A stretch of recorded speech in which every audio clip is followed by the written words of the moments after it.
സ്തോത്രം. യോസെഫിന്റെ ജീവിതത്തിൽ സകലതും നിയന്ത്രിക്കുന്നത് ഹോളി സ്പിരിറ്റ്.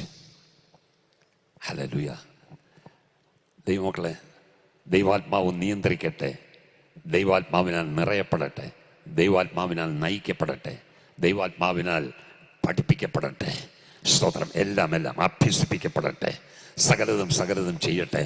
സ്തോത്രം. ആ ഒരു വലിയ അനുഭവം നമ്മുടെ എല്ലാവരുടെ ജീവിതത്തിലും ഉണ്ടാകട്ടെ. ഇവിടെ നാം വായിച്ച വാക്യം പാനപാത്രവാഹകന്റെ ഏറ്റുപറച്ചില.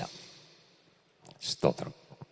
അവിടെ പറയുകയാണ്, സ്തോത്രം, ഇപ്പോൾ ഇന്ന് ഞാൻ എൻ്റെ കുറ്റം ഓർക്കുന്നു. അപ്പോ പുള്ളി ഒരു 2 വർഷത്തേക്ക് മറന്നുപോയി. 2 years. ഈ മനുഷ്യ സ്വഭാവമാണ് നന്മയേക്കാൾ തിന്മയായിരിക്കും നമ്മൾ ചിന്തിക്കുന്നത്. അത് മനുഷ്യ സഹജമാണ്. കൂടുതലും ഗുണമല്ല, കൂടുതലും ദോഷമാണ്.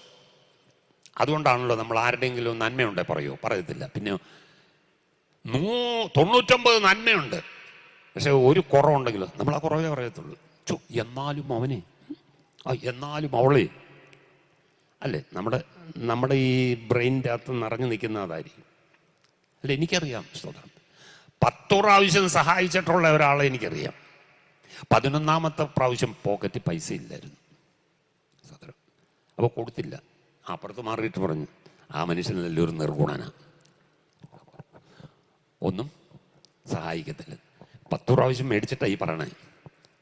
11ാമത്തെ പ്രാവശ്യം ചെയ്തില്ല എന്നേ ഉള്ളൂ. സ്തോത്രം.